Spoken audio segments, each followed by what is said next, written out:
Some sharks are built to hunt, others are just stuck with bad luck. In this video, you'll live your life as 5 sharks that got the worst deal possible. Starting with the first one, the Greenland shark. You hatch inside your mother, fully formed and already moving before you ever touch the ocean. A short while later, she releases you and 9 others into the deep. And the moment you're out, you begin to drift apart, each of you floating in your own direction. Once the last one is gone, your mother turns and leaves without even pausing or looking back to see if you're all okay. The water is close to freezing, but your body stays warm. You're not built like other fish. There are chemicals in your skin that stop the cold from breaking you down. You move slowly through the dark. Your body isn't built for speed, and there's nothing around that pushes you to go faster. You're in no danger, but you're not safe either. You exist somewhere in between, and that's where you'll stay. For a long time, nothing around you moves. You hold your place in the water, and the world around you acts like you're not even there. Your siblings are no longer in sight, and even though you remember their shapes beside you, there's no instinct that tells you to follow. Eventually, something larger drifts overhead, and without thinking, you stop moving. It doesn't turn or react, and soon it disappears into the dark like it was never there. You wait a little longer, just to be sure nothing else is coming. Then you start moving again. Not toward anything, just away from where you were. You haven't eaten yet, but down here, something always dies eventually.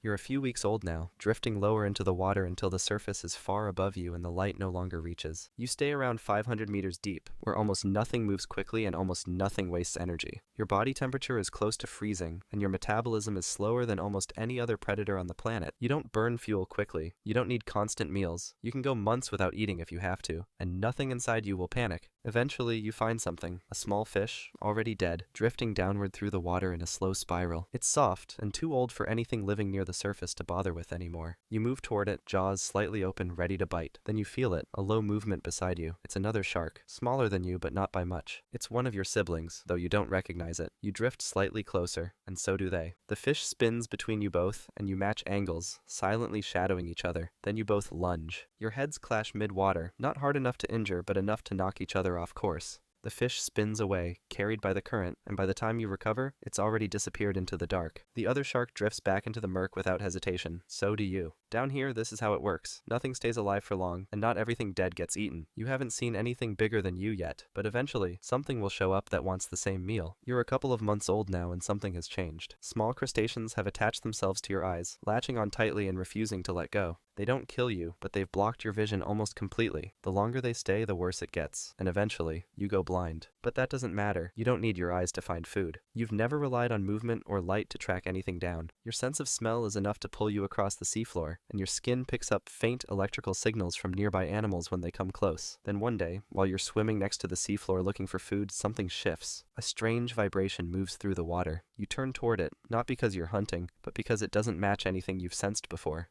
It doesn't glide like a fish, and it doesn't stalk like a predator. It's metal. At first, it drifts slowly past. You stay still, tracking the buzz as it fades into the distance. Then it turns. The water around you begins to move. Not like a current. It's more focused and more directed. It's following you. You shift your path, but the pressure behind you stays constant, and the hum grows even louder. You sink a little deeper, but the thing mirrors you. It doesn't breathe and it doesn't pulse, but it moves like it's watching you. You angle downward, pushing yourself into thicker water, and after a long moment, the hum begins to fade again. The pressure softens, and then the sound disperses. You don't know what it was, but it didn't feel like prey, and it didn't feel like something that should be here. Skip forward a bit, and you're a couple of years old now. You've grown only a few centimeters, just 1 per year, because that's the pace your body moves at. One day, a new scent reaches you. It's thick, unfamiliar, and far stronger than anything you've detected before. You follow it slowly, not out of hunger, but because it stands out in a way that's impossible to ignore. The current moves around you, carrying pieces of the smell in different directions, but they all point the same way. The scent gets stronger the closer you get, and eventually a shape starts to form ahead of you.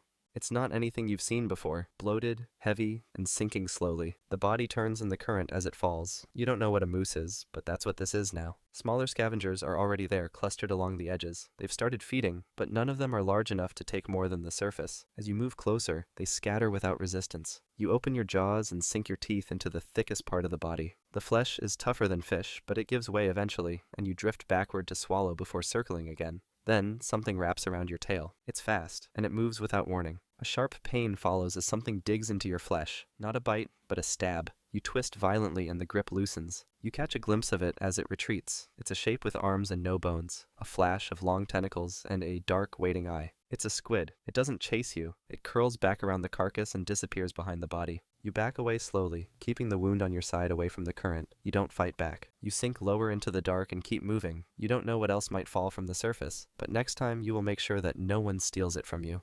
You're 50 years old now. You've grown half a meter since birth, and your body has thickened with time. A strong scent drifts through the water, and you follow it down. It gets heavier with every meter, until eventually the source comes into view. It's a sperm whale, lying on the seafloor with its mouth slightly open. You watch it for a while, slowly circling around it. It doesn't move, so you approach from below, keeping your pace steady. The body is large enough to feed you for days, and there's no sign that anything else has touched it yet. You reach the lower side of the belly and bite down. The skin resists at first, but tears when your teeth lock and twist. You pull free a chunk of soft flesh and drift back to swallow, already turning to take another. Then the body moves. The tail lifts slightly and drops again, while a faint contraction moves through the muscles beneath the skin. The mouth closes slowly, and its eyes open. It's not dead, it was just sleeping. You turn to leave, but it's already too late. The whale moves, turning through the water with enough force to shift the current around you. The tail swings in a wide arc and strikes your side, and although the impact doesn't break anything, it sends your body flying across the seafloor. You correct your position, but the whale is already preparing to strike again.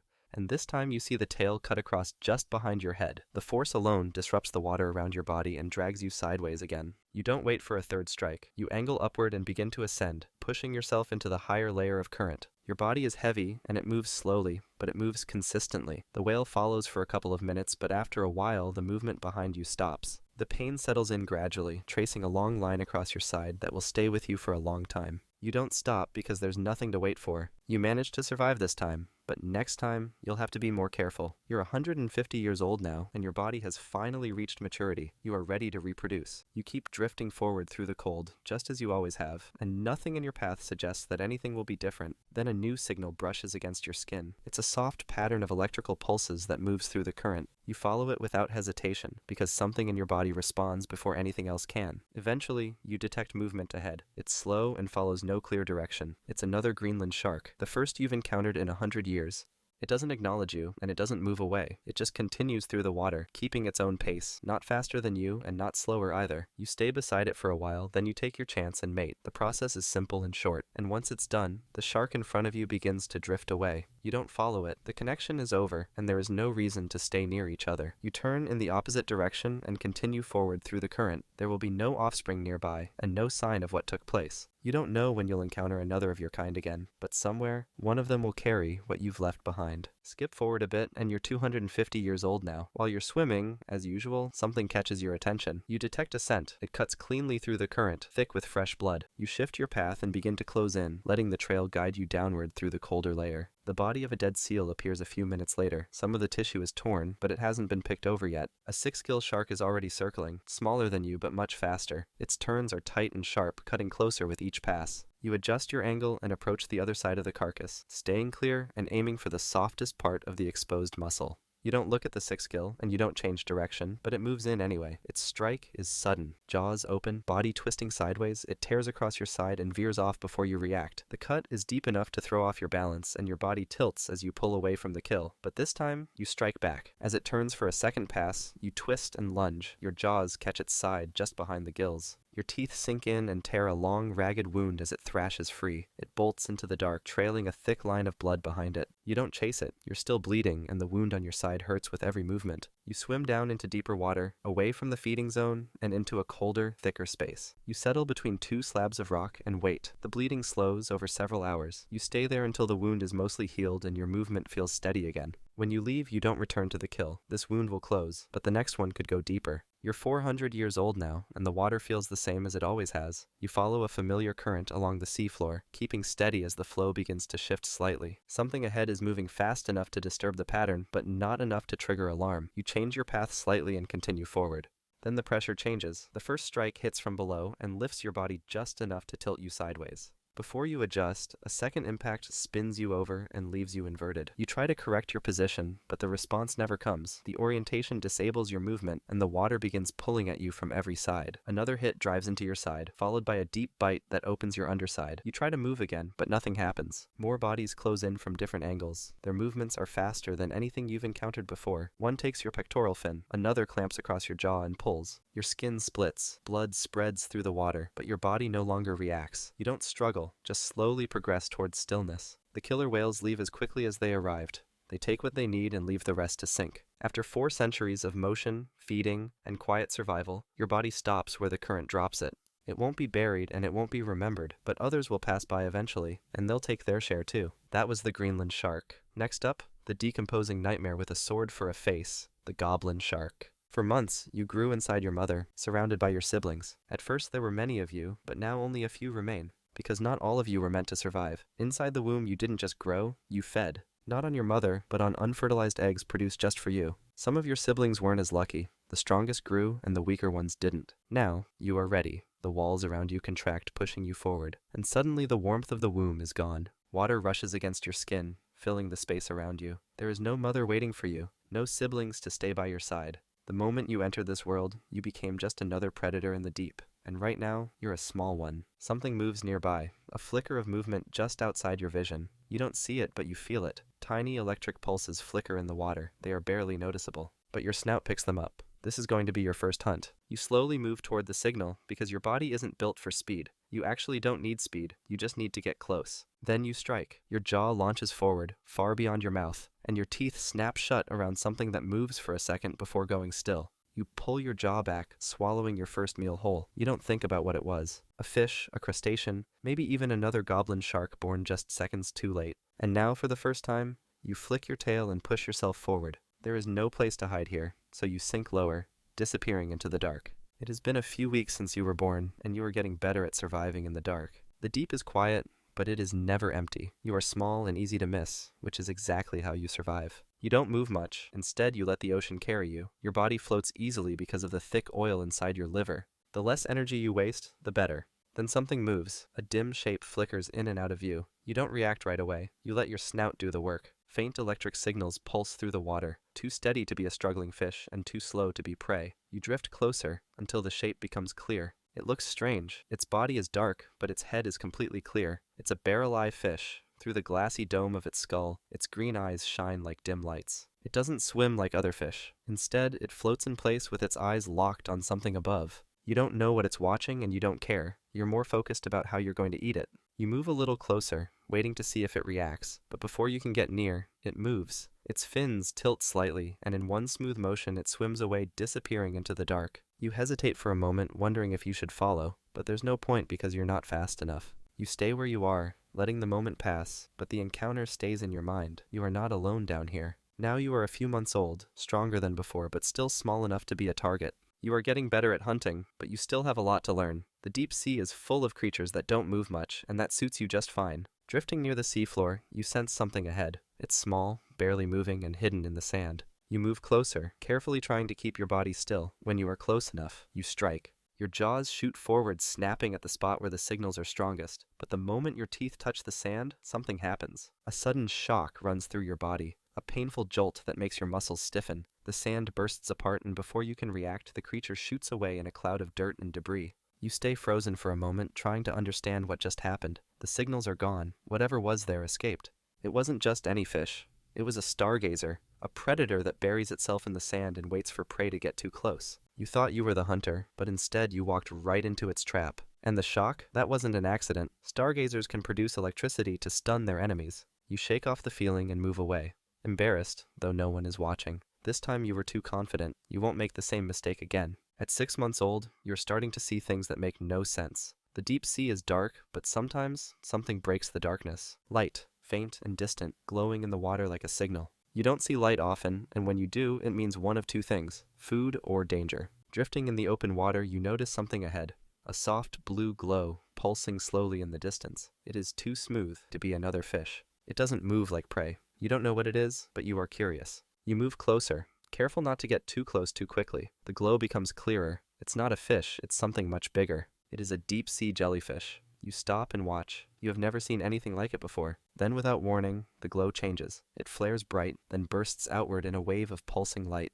You don't wait to find out what it means. You move back, just in time to see long, nearly invisible tentacles stretch toward the space where you just were. You don't need to get any closer to know what would have happened if you had stayed. The light fades again, going back to the soft, steady pulse it had before. The jellyfish continues floating, waiting for something else to come too close. You turn and drift away, leaving it behind. You don't know if it was hunting or just trying to defend itself. You are now a year old. You have learned what to chase and what to avoid. But today, you learn something new. How to steal. After some time swimming around, a smell reaches you. It's faint at first, but it gets stronger as you move forward. You follow it, letting the current guide you until a shape begins to form ahead. It is larger than anything you have ever seen before. The closer you get, the more you understand. It is a whale, or at least what is left of one. Its body is slowly sinking, while chunks of flesh are torn away by creatures that found it before you. You're not alone. Small scavengers pick at the softest parts, tiny crustaceans swarm over the decaying skin, and farther up, a sleeper shark drifts just above the carcass, waiting for its turn.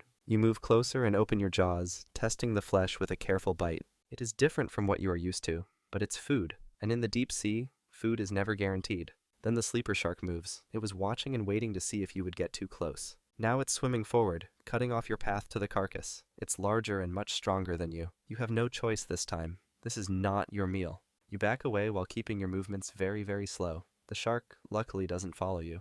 You turn and swim back into the open water. You've learned that not every meal is yours to take, and in the deep, some fights are just not worth having. At 2 years old, you are big enough to hunt larger prey, but sometimes, even the best hunters make mistakes. Something moves ahead, drifting slowly in the water. It's small and doesn't react when you get closer. It looks like a jellyfish, the kind that floats near the surface waiting for prey to wander too close. You've seen them before and know to be careful. Your snout picks up no electric signals. That should be a warning, but you don't think about it. You are hungry, and it looks like easy food, so you decide to eat it. Your jaws snap forward, closing around the strange object. But the moment you bite down, you know something is wrong. It doesn't tear apart like flesh. It doesn't taste like anything at all. It folds under the pressure of your bite, then floats back into shape as you let go. It's not food. You don't know what it is, but it does not belong here. You leave it behind, confused. There is no time to think about things that do not matter. You need real food, and whatever that was, it was not alive. Far above you at the surface, there are more of these strange objects. They float in the waves and sink slowly into the deep. You will never know where they come from. But one day, when your instincts fail you, just for a second, you might bite the wrong thing again and not be able to spit it out. You are 5 years old now, no longer small and fragile. But in the deep ocean, size doesn't make you safe. The ocean is quiet, but today, something feels different. You are not alone. You sense movement nearby, slow and steady. It's way too large to be ordinary prey. The signals are faint but familiar. It's another shark. Not just any shark, but another goblin shark. You have never seen another of your kind before. You do not live in groups. You do not hunt together. You do not need each other. But still, you follow it. The other shark is bigger than you, older and more experienced. It does not react to you and doesn't change its course. It moves forward without hesitation, ignoring everything around it. You stay behind just watching and learning. For a while, it feels like you are going the same way, like you are connected by some unspoken rule. Then without warning, the other shark changes course. It moves faster, cutting through the water with a purpose you do not understand. You try to keep up, but it is too fast, too sure of where it is going. You fall behind, your body not strong enough to match its movements. And then just like that, it's gone. The darkness swallows it whole, and you are alone again. You wait, wondering if it will come back, but nothing moves. The deep is silent once more. You do not know why it left, but for the first time you understand that there are others like you, somewhere out there in the dark, moving through the deep and living their own lives. You may never see another goblin shark again. Or maybe, one day, when you are older, stronger, and larger, another will find you, and this time, you will be the one who disappears first. You stay in place a little longer, scanning the darkness. But there is nothing left. The ocean has swallowed the other shark as if it were never there. Still, you hesitate. You have followed the same currents, drifted through the same waters, but now it is gone. Was it hunting? Fleeing? Searching for something? You do not know. A part of you wonders if it ever noticed you at all. You push forward again, but something feels different. For the first time, the deep does not feel entirely empty. The thought lingers. There are others. Maybe watching, maybe passing just out of reach, maybe drifting along the same unseen path. But the deep does not bring answers. It only brings more dark water ahead, stretching forever. So you move forward, alone once more, never knowing if your kind will find you again. You are 20 years old now, a lifetime spent in the dark. The deep hasn't changed, but you have. You're just not as fast and agile as you were before. But still, you hunt and try your best to survive. Then something changes. A strange vibration pulses through the water. It's not a fish, not a predator, not anything you recognize. Before you can react, something wraps around you. A sudden, crushing force pulls you upward. You twist, try to fight, but it's useless. The water thins. The pressure weakens. You are being dragged somewhere you were never meant to go. Then, light. It burns. The cold vanishes. Your body feels heavier, your gills no longer pulling in water. You thrash once, then again, but it doesn't matter. The deep doesn't care that you lived. It only cares that everything here has a limit, and now you've reached yours. The year is 1898, and a strange shark is hauled onto a fishing boat in Sagami Bay, Japan. Shipmaster Alan Ostin looks at the pale, lifeless creature with its jagged teeth and too long snout. He hands it over to a Japanese professor, who brings it to David Starr Jordan, an American ichthyologist. They study it fascinated. It's something new, something never seen before. You're the first goblin shark ever discovered. For them, it's a breakthrough. For you, it's the end. That was the goblin shark. Now meet the swimming vacuum with zero brain power, the megamouth shark. You squeeze out of your mother, somewhere in the Pacific Ocean, just days after hatching inside her womb. Another sibling slides out in front of you, then one more. Your mother pops a third out and then turns downwards and descends into the deep, vanishing in front of your eyes. The four of you hang there, suspended in the open water. You push forward instinctively, your muscles trying to adapt to the new surroundings. One of your siblings moves in the same direction. You don't turn, and neither do they. Your heads knock together mid-glide. It isn't a strong collision, but it doesn't need to be. Your species is known for having weak muscles, soft fins, and restricted internal gill openings. Your frame isn't built for power, it's built for sinking. Your tail folds, your jaw hangs open, and you lose control instantly. The water thickens around you as the light fades. You fall slowly, spinning once, then tumbling sideways with no way to stop it. You don't correct yourself because you can't. Your body doesn't have the structure for it. The seafloor rises into view just seconds before you hit it.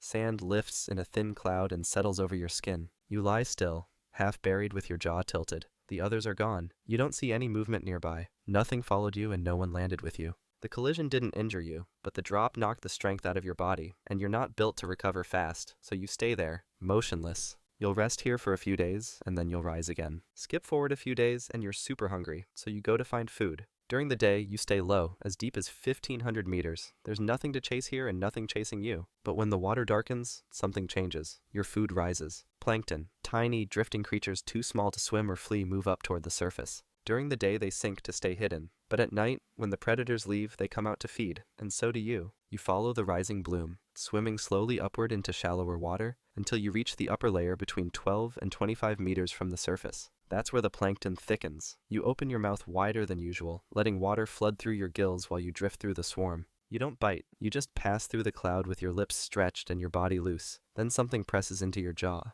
It's thicker and longer, moving on its own. You don't stop it in time. You're already sucking it in when the filaments reach your skin. It's a jellyfish. It stings you along the inside of your mouth and under your jaw. You jerk once, then again, and your body stops holding its shape. You fall quickly, rocking from side to side as you dive away through the cloud of plankton. The sting fades after a while, but it's enough to send you back down. You don't eat that night. The next evening, you swim upward again, slower this time. You stay near the edge of the swarm and hold your mouth wide, but not as wide as before. You glide forward without rushing. You avoid anything too big or moving on its own. And this time, you eat. A few months have passed. You feed most nights now without much trouble. The plankton rises, and you rise with it. But tonight, you decide to go early to get a head start. The water above is still thin and quiet. The bloom hasn't thickened yet, but you're already drifting upward, with your mouth half open, hoping to feed before anything else arrives. Then something moves ahead of you, a small, fast shape weaving side to side. It doesn't swim like fish. It floats steadily and slowly, so you start to follow it. You push forward, opening your mouth wider, ready to pull it in like any other drifting meal. But just before you reach it, the shape rolls away and drops beneath your belly. You don't react in time. Your body turns slowly, your head drags behind, and your mouth closes too late. The strike comes from below. It rams upward and latches into the soft underside of your body. You feel it spin as it tears loose a chunk of skin, dragging sideways before letting go. Your body jerks once, but the damage is done. The wound pulses open, round and deep. You dive on instinct, twisting your tail hard to get away, but the movement throws your body off balance and you fall at an angle. You right yourself slowly and keep dropping,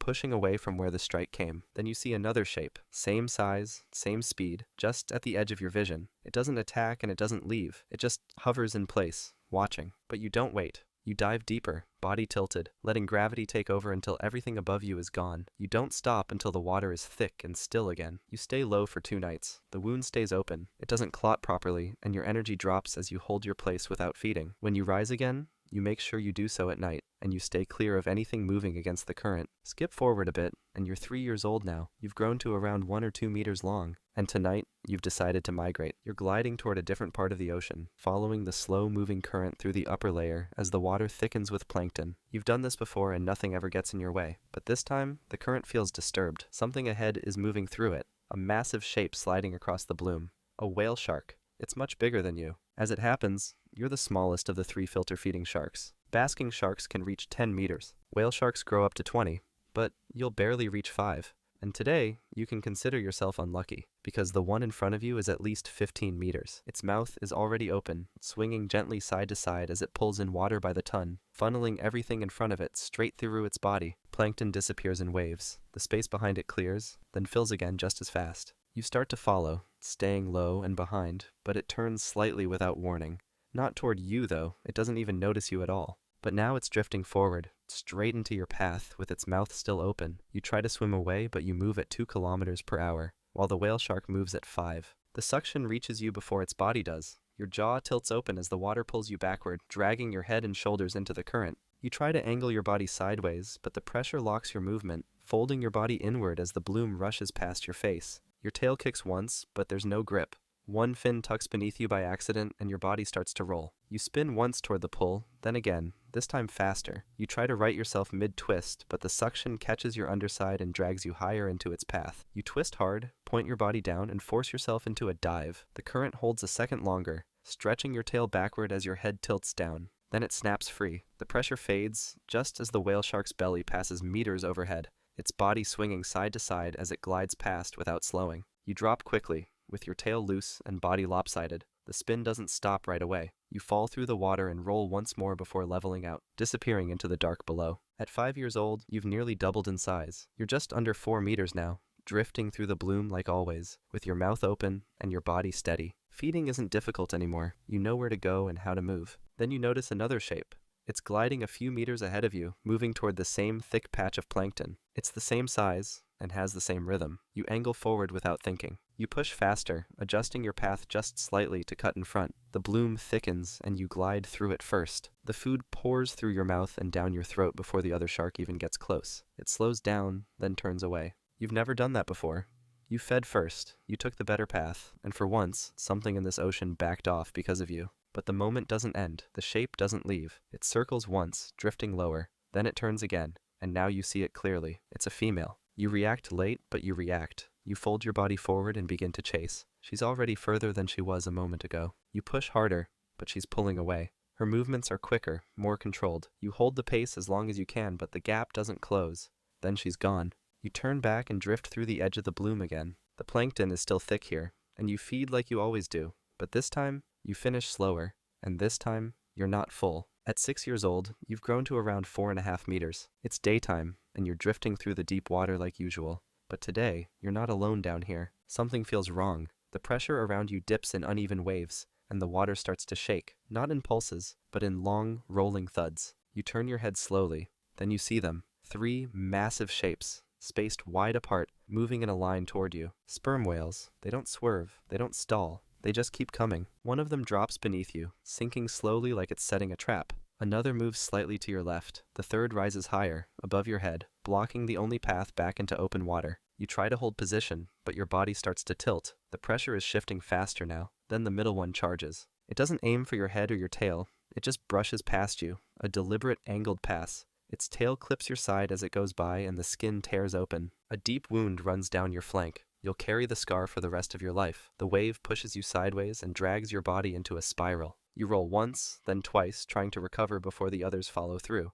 You twist downward and force your tail into a dive. It's not fast, but it's enough. The pressure fades behind you and the water stills. You don't look back. You're not followed. Maybe they thought you were a threat, or maybe, once you ran, there was no need to kill you. Skip forward a bit, and it's 1976. You rise like always, slow and steady, drifting near the surface of deep Pacific water. The bloom is thin here, but you don't need much. You glide forward with your mouth half open, body loose, unaware of what's waiting just ahead. A thin cable hangs in the water. It's part of a parachute-style sea anchor, deployed from a U.S. Navy research ship 25 miles off the coast of Oahu, Hawaii. It stretches across your path like drifting algae. You don't turn and you don't react. You slide straight into it. The line catches beneath your jaw and presses tight. You try to pull free, but your body isn't strong enough. There's no panic. You don't understand what's happening. Then the cable begins to rise. The surface draws closer. The water warms. Light thickens around you. Then your head breaks into open air for the first and last time. You don't survive it.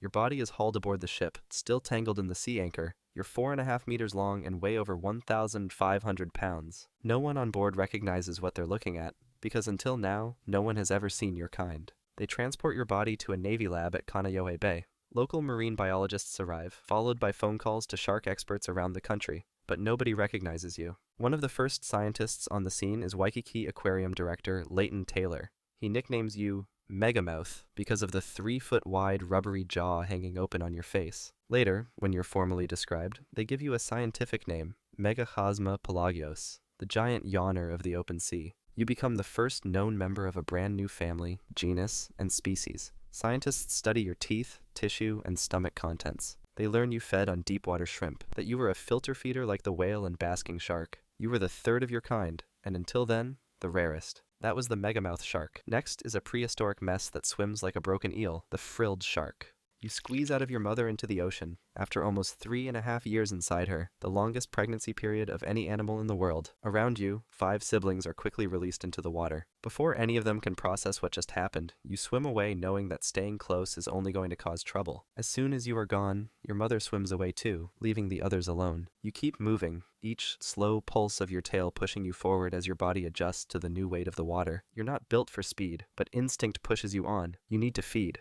In the distance, a shape flickers, a small fish, hovering mid-water. You turn toward it and try to swim faster, but every movement feels heavy. You can't close the gap fast enough. Still, you push forward hoping to catch it off guard. When you're close enough, you lunge, but the fish darts away before you can reach it. So you slow down, already looking for something else to eat. But then, the fish circles back and approaches from the side. You try to turn, but it's too late. It rams your side and pulls away before you can react. It loops again and comes back fast. You open your jaw wide and lunge again, hoping to catch it. But the fish slips past and rams you a second time, harder than before. The strike forces your body sideways. You know now that you can't match its speed or control. Chasing it would only waste more energy. You fold your body and dive down toward the ocean floor. The fish doesn't follow. You settle low and wait for the water to calm. You are hungry, and soon you will have to catch something, because you can't wait forever. You must find a strategy. You're a few weeks old now. You have failed to catch prey so far, but after some training, you think you can finally do it. You've noticed that some fish hover near the seafloor, holding close to rocky outcrops. You've tried copying them before, but each time you struck too early or too late. This time, you decide to be more careful. You move down toward the rocks, each slow pulse of your tail bringing you closer. You begin to imitate the way other fish hold position, staying close to the ground, using the rocks as cover, and waiting for the right moment to strike. Then a slow fish swims up just ahead, near a patch of rough stone. You wait for it to drift closer, keeping your body still. When it moves into range, you lunge, ready to bite with your 300 needle-like teeth. You catch the edge of its fin, but the fish jerks free and escapes from your grip. You move back and hold your place by the rock, hoping another target will come close. But then, without warning, a large bony fish bursts from a nearby crevice. They are known to hunt juvenile frilled sharks like you. It snaps its mouth as it charges. You twist away, folding your body unnaturally to avoid the bite. The strike misses, but you don't leave right away. You hover, watching the predator circle the rocks. Only once it drifts back inside the crevice do you rise up and swim away. Now you know that the cover itself can be dangerous. You'll need to focus on different prey, and you'll need to choose your hunting ground more carefully.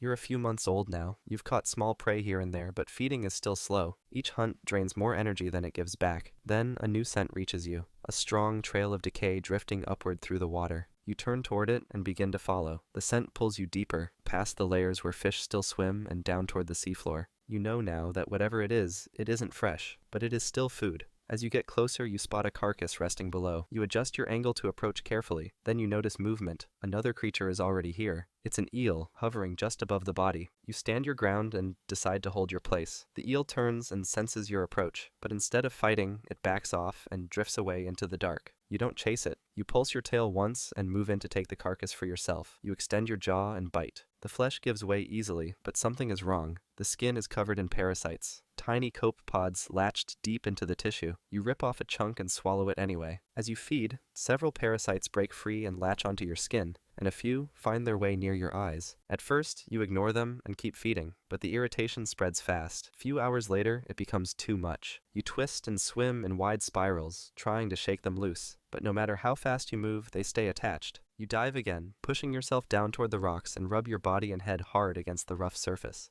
The scraping does nothing. The parasites remain fixed. The longer you fight them, the more energy you burn. You stop. There is no use wasting more. You turn away and swim back up, moving slower now. From now on, you will have to carry them for the rest of your life. You are 3 years old now. Hunting has become harder. The parasites reduce your vision and irritate your skin, making it more difficult to track prey or time your strikes. So you decide to descend deeper, where prey might move slower and give you a better chance. As you descend, strange shapes drift past. A jellyfish pulses nearby, its body giving off a soft glow. A giant isopod crawls across the seafloor. A rat-tail fish hovers in place ahead. You do not strike. These are not the prey you're looking for. You move past them in silence. Then a new signal appears. You angle toward it and begin to close the gap. Your body feels heavy and your vision is still blurred, but you can track this one. You stabilize and approach carefully, controlling your jaw and tail pulses to avoid startling it. When you're close enough, you strike. Your jaw extends fully and your teeth lock in. You catch the squid all at once, folding it into your mouth without having to chew. It is your first clean catch since the parasite's attached.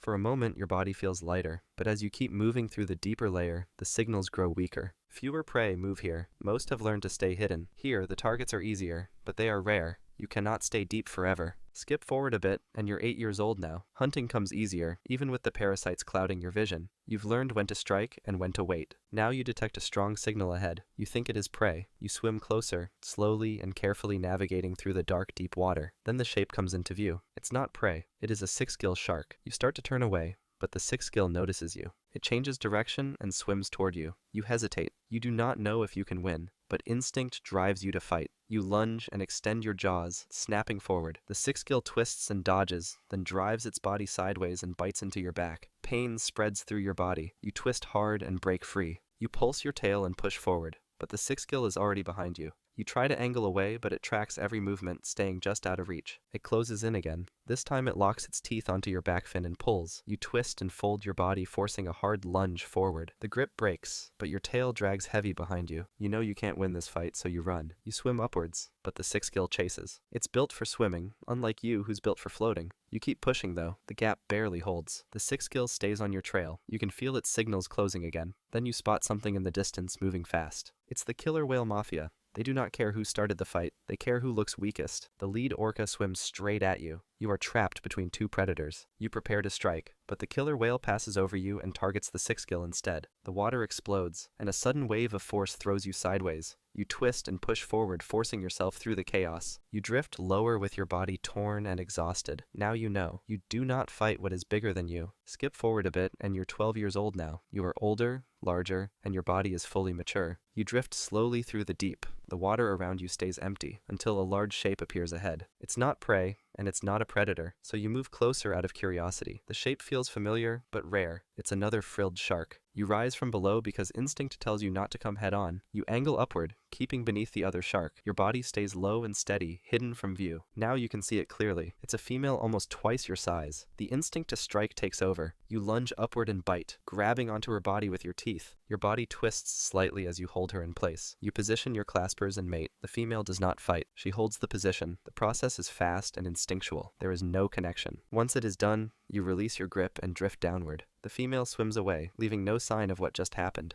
You do not follow. The drive is gone. You return to your slow path through the deep. Somewhere in the ocean, in the next 3 years, your offspring will be released into the water, fully formed, ready to begin the cycle again. But you couldn't care less. You're 20 years old now. Your body is stiff. Your jaw no longer extends as fast, and the parasites still cloud your vision. You have not fed in a long time, and the hunger drives you forward. Ahead, something twitches, a faint pulse through the water. You turn and follow it, slowly at first, then faster as you get closer. The trail drifts upward and away from you, but you chase anyway. Each movement takes more effort than it once did. Your body twists and strains to keep the pursuit steady. You force yourself to move faster. Your tail kicks harder than it has in days. Muscles burn as you climb through the water. You can feel your body fighting every pulse, but the feeling of hunger is stronger. The pulse sharpens. You close the gap, and for a moment it feels like you will catch it. You prepare to strike by extending your jaws and lunge. But the space ahead is empty. The prey is gone. Whether it escaped or never existed, you do not know. You slow down. Your body cannot sustain the chase any longer. Your jaw hangs half open and your tail drags behind you. You drift lower, pulling yourself away from where you started. The chase has drained more than you expected.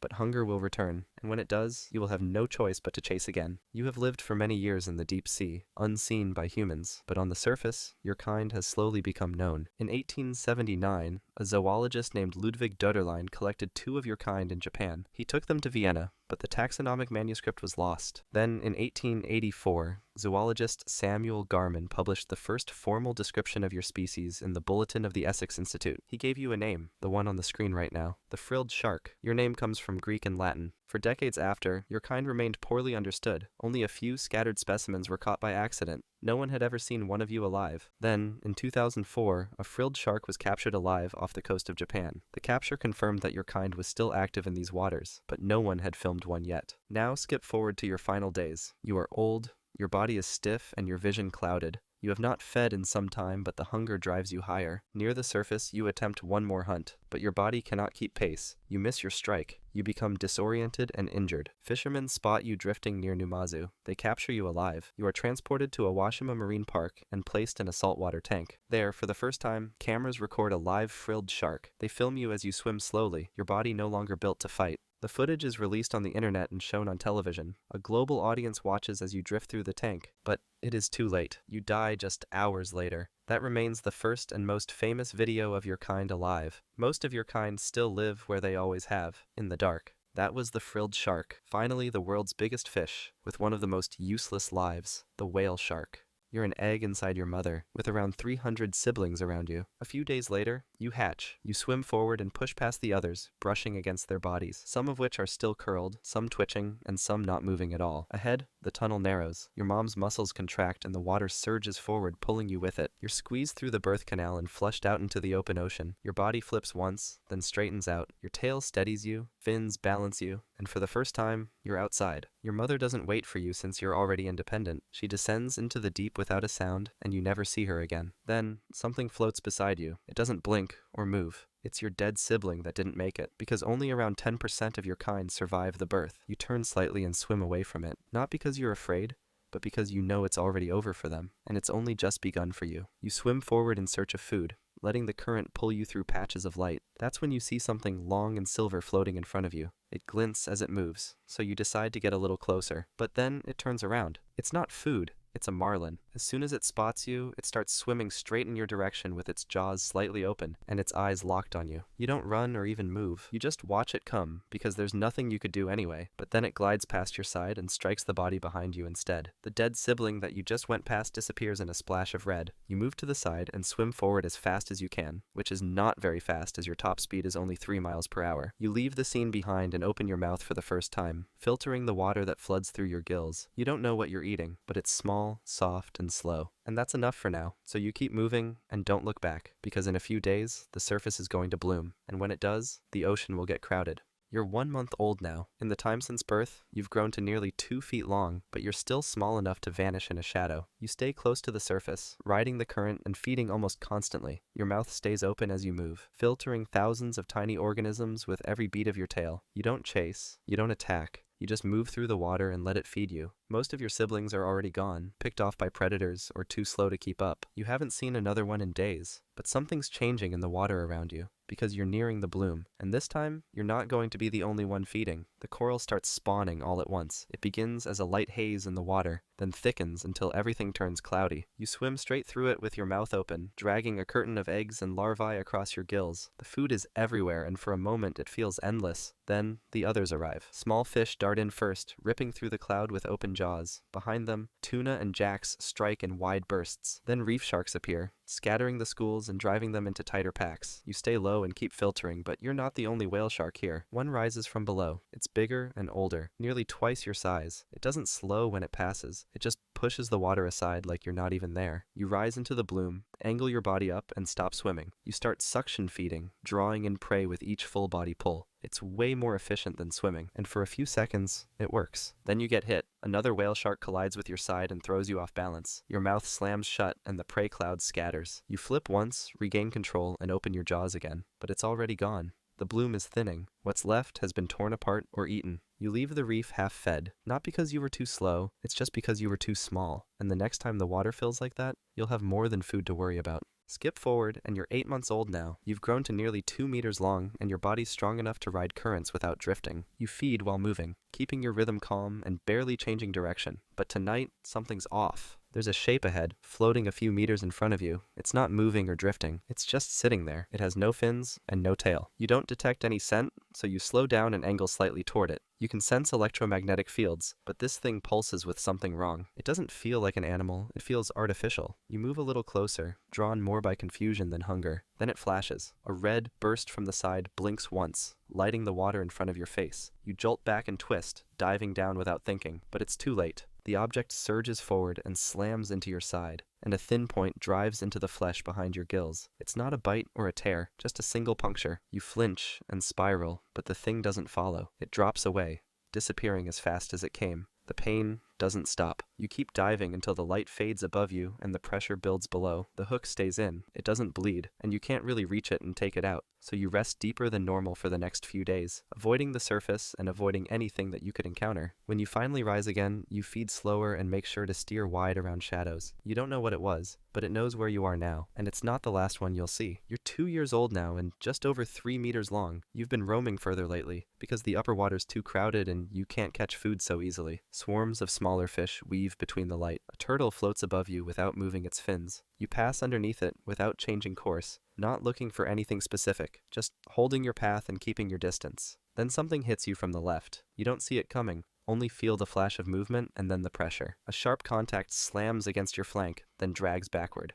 You twist instantly, tail snapping sideways to break free. By the time you stabilize, the shape is already gone, but you saw enough. It was a blue shark, thin and fast. Smaller than you, but not by much. It came in from the side, opened its jaws, scraped its teeth across your skin, and vanished into the dark without making a sound. You turn once, scanning the water around you, but there's nothing. Then it comes back. You see it a few meters away, circling lower this time. It's not feeding. It's just trying to be a menace and show you that this isn't your space anymore, and you're not welcome here. It charges again, coming in low and angling up toward your belly. You stay steady watching it approach. Then, at the last moment, you turn hard and throw your full weight into a tail strike. The water pops as your fin slams across its face. You feel the contact. It kicks away and spirals once before retreating. Blood spills from its gills in a thin red line. But you don't chase it. You don't need to, because it's already leaving. You hover for a moment longer, holding your depth and making sure it's not coming back. Then you angle down and drift lower, letting the cold surround you. The cut it left behind still burns. 10 centimeters long, not life-ending, but it'll stay with you for a while. And next time something moves like that, you won't wait to get hit. You're 5 years old now and over 6 meters long. Too large for most things to bother you, but not large enough to be left alone. You've stopped hugging the reefs and started drifting into deeper lines, riding warm currents across entire regions without even tracking the distance. You just move slow and feed long, keeping your energy low and your mouth open whenever the water thickens with prey. The corridor ahead is different. It's packed with anchovies, mackerel, and dust trails of plankton so dense the water barely clears between swirls. You rise into the center of the corridor, mouth open, letting the fish flood past your gills, but something catches. You try to push forward, but your body jerks sideways. One of your fins gets stuck, then the other.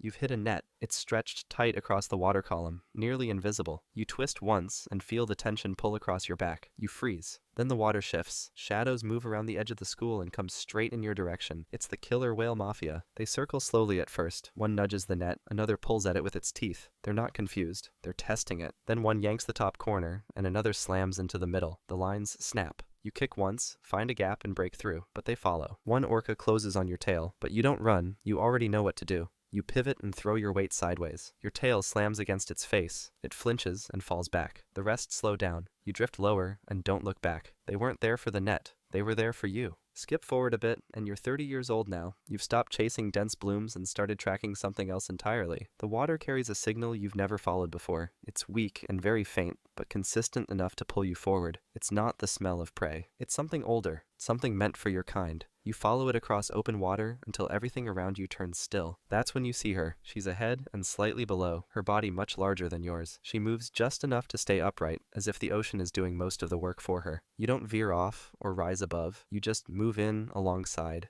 inching closer until your pectoral fins are nearly aligned. Once you're close enough, you raise your head slightly and place your mouth behind her fin. You bite once, then bring your body in tighter. You adjust your angle and push. You don't stop moving. Neither does she. The contact holds just long enough for it to finish. Then she breaks away. She tilts down and slips back into the current, and you don't follow. Inside her now are embryos she'll never care for. She'll vanish, and they'll be born alone. The same way you were. You stay near the surface for a few minutes longer, then drop down slowly until the light above starts to fade. You don't know what direction you're heading in, only that you need to move. And somewhere behind you, the water is starting to change again. This time, not for mating. You're 35 years old now, 11 meters long and finally fully grown. You've been feeding all morning, tracing a warm current that threads through the open ocean and links bloom sites like a path. There's nothing to chase and nothing to find around here, just the movement of food that never runs out. You're moving through a dense patch of plankton when something hard clips your left side. You jerk slightly and twist your head to the side, expecting to see another shark or maybe a reef, but there's nothing behind you, just a strange vibration left in the water. You turn forward and keep going. But then the current shifts. The water around you folds in and pulls out, like something just shoved it from above. You look up, and that's when you see it. A shadow drops straight down the center of the corridor. It's massive, made out of steel. You start to descend, but it's already over your head. The shape doesn't slow or turn. It cuts through the plankton cloud like it's not even there. You try to dive harder, but the water pins you in place. The hull slams into your head just behind your eyes and knocks your entire body sideways. You flip once, then twice. Your tail folds, and your mouth stays open. Then, everything goes dark. You sink without fighting it. The ship doesn't even stop because no one aboard saw what happened. An hour later, you hit the sand, upside down and half buried on impact. Your gills still faintly pulse once, then go still. By night, the first tiger shark arrives and takes a bite from your side. By morning, your skin is peeling in strips. And by the third day, only your cartilage remains. And this is how most whale sharks die. Not from teeth or age or hunger, but from ships moving too fast through feeding zones. No one reports it, because when you're hit, you sink, and the ocean swallows the evidence. Life as a shark might be rough, but there's another animal out there that has it way worse. Trust me, it's wild. Check out the video and see for yourself.